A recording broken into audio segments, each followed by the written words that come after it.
Whitney Houston may not be the woman we thought she was, or even the woman she thought she was.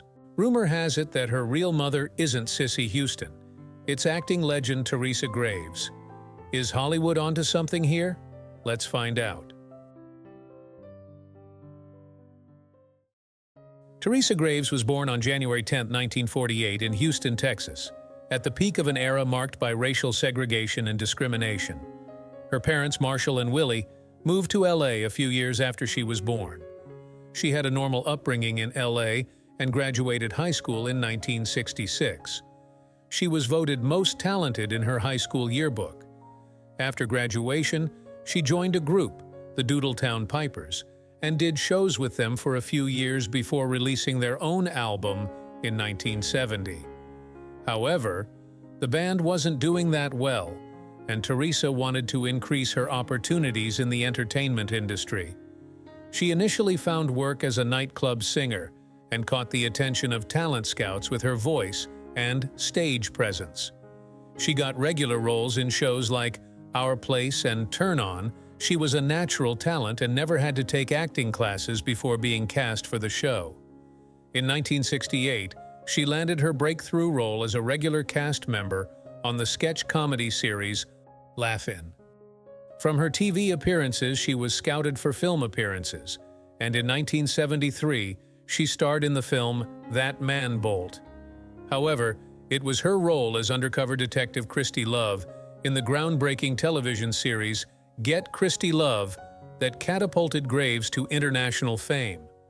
Premiering in 1974, Get Christie Love made history as the first TV drama to feature an African-American woman in the lead role. At the time, people believed she was second to Diahann Carroll in Julia, a show that aired 6 years before hers, but this was later discovered to be technically untrue. Graves's portrayal of Christie Love, a tough and resourceful police officer, broke stereotypes, making her one of the first black women in mainstream media to have such an empowering role. The show's theme song, Get Christie Love, became a cultural phenomenon, and Graves became an icon of empowerment for women and people of color. Despite the success of Get Christie Love, she faced challenges in Hollywood due to the limited opportunities available to African-American actors at the time. She continued to work in television and film, appearing in guest roles on popular shows such as The Jeffersons and Starsky and Hutch. She also showcased her musical talents in projects like the film Vampira and the album Soul is Pretty Purty. In 1983, she retired from acting to devote herself to her faith as a Jehovah's Witness. In the 1970s, she spoke at a Jehovah's Witness convention about how she got into the faith. She wanted to believe, but she didn't feel accepted into the faith at first. A woman named Bethel, a Jehovah's Witness evangelist, encouraged her to study the faith and her closer to the community. After spending a lot of time in book studies at the church, she began to slowly transition out of show business. She would instead study the Bible for 4 to 5 hours a day with her study group. She admits to feeling guilty about doing a pilot for the film Dracula, depicting her as a vampire with fangs biting people. She decided to get baptized with the church after shooting the pilot for Get Christie Love. She didn't want to go through with the show anymore because it conflicted with her newfound beliefs, but she was under contract to complete it. She had to negotiate to decrease the crime, violence, and profanity in the film to better align with her values. The character Christie was reformed under Teresa's terms. Christie was not allowed to lie and was only shot when her life was threatened and only shot to injure her. Although it seemed excessive at the moment, all of the terms she set for the character ended up contributing to shaping a black female character unlike any other on television at the time. They had to avoid a lot of negative stereotypes because Teresa refused to play with them. In recognition of her contributions to television and her tireless advocacy for social change, Teresa Graves received numerous awards and honors throughout her career. She was nominated for multiple NAACP Image Awards and received a star on the Hollywood Walk of Fame in 1988. Additionally, Graves' impact on popular culture was commemorated in 2020 with a retrospective exhibit at the Smithsonian National Museum of African American History and Culture. When she fully ended her career in acting, she moved to Hyde Park to take care of her mother. However, on October 10, 2002, a space heater in her house exploded and started a fire. While she didn't sustain many burns, she fell unconscious from the smoke, and the firefighters found her on the floor of her bedroom and rushed her to the hospital. She passed away shortly afterward, at the age of 54. That seems like the tragic story of a black icon for the Hollywood legend books. But what if her story wasn't so simple? There's a rumor going around that when Teresa was 15 years old, she secretly had a baby, and that baby was... Remember to click the subscribe button and notification bell to always get the true story behind rumors about Black Hollywood icons. Whitney Elizabeth Houston was born on August 9, 1963, in Newark, New Jersey, to John and Sissy Houston, both of whom were involved in the music industry. Her mother was a renowned gospel singer, and Whitney would sometimes sing with her in the church choir. It was in this environment that Whitney honed her powerful voice and developed her love for music. She used her time in the church choir to practice her singing voice and vocal technique under the guidance of her mother, and developed her own unique sound. As a teenager, Whitney began performing in local clubs and talent shows. Despite her burgeoning success, Whitney faced the challenges of growing up in a turbulent household and navigating the pressures of the music industry. Her mother had a blunt approach when it came to criticizing Whitney. While Whitney wouldn't exactly agree, many described it as akin to emotional abuse. Sissy has admitted that she was too hard on Whitney when she was first starting out as a singer. Whitney's big break came in the early 1980s when she was discovered by music industry executive Clive Davis. Recognizing her immense potential, Davis signed Whitney to his record label, Arista Records. In 1985, Whitney released her self-titled debut album, which featured hits like Saving All My Love for You and How Will I Know. The album was a commercial success. Over the next decade, Whitney continued to dominate the music charts with a string of hit singles and albums. Her second album, Whitney, featured chart toppers like I Wanna Dance with Somebody Who Loves Me and Didn't We Almost Have It All? Her experience in the church added a soulful undertone to her music that changed the way pop music was perceived by the public forever. In addition to her music career, Whitney also found success in her acting career, starring in several movies throughout the 1990s.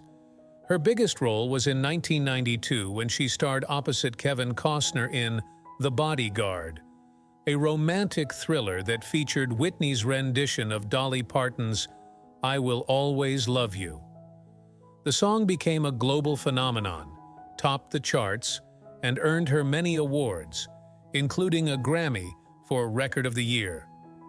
She was also in the film Waiting to Exhale and The Preacher's Wife. Whitney was at the peak of her career. Despite her immense success, Whitney's life was plagued by personal struggles and public scrutiny. She battled with substance abuse issues for many years, leading to a decline in her career and tarnishing her once sterling reputation. Her publicist stated, "Under stress, Whitney doesn't eat." When there were rumors that Whitney's sudden and dramatic weight loss was due to drug abuse. Whitney later admitted that this was not true, and that it was in fact a result of her addiction struggles. Her longtime friend and assistant Robin Crawford resigned from working with Whitney when she refused to seek help. Whitney's struggles with addiction were widely documented in the media, and her tumultuous marriage to singer Bobby Brown only added to her troubles. Whitney passed away on February 11, 2012, at the age of 48. She was found unconscious in the bathtub of a hotel. After months of investigation, the police found out that she died from heart failure as a result of cocaine use. Many other drugs like cannabis and Xanax were found in her system as well. A lot of people believe that Whitney Houston is the secret biological daughter of Teresa Graves. The rumor originated from a few music industry conspiracy theories on the internet and made its way to Black TikTok spaces where the rumor flourished. The rumor hit its peak in October of 2023 when small creators started making videos comparing the two. What is the basis of these rumors? Firstly, Teresa Graves and Whitney Houston share a striking resemblance. If someone had said they were related, you wouldn't be an idiot for believing it. They have a similar almond eye shape, thin lips, and a sleek button nose. Secondly, people think that they sound similar. The tone of their voices and style of speaking are nearly, but not completely, identical. The proposed timeline from the rumors is, in 1962, Christie Houston was on tour. Her husband John, who was 42 at the time, had an affair with 15-year-old Teresa Graves. When Teresa gave birth to Whitney, the Houston family took the child from her, and Christie mothered the baby as her own. This was all hidden from Whitney, and she never found out who her real mother was. Teresa went on to have her own career in music and was never married again or had any other children. A very dramatic tale, but is it true? Most likely not. To start, Christie Houston and Teresa Graves were in two completely different places when Whitney was born. Whitney was born in New Jersey, and Teresa was still in high school in California at the time. Having similar facial features and voice is not always proof that people are related. Some people look nothing like their parents and share an uncanny resemblance with complete strangers.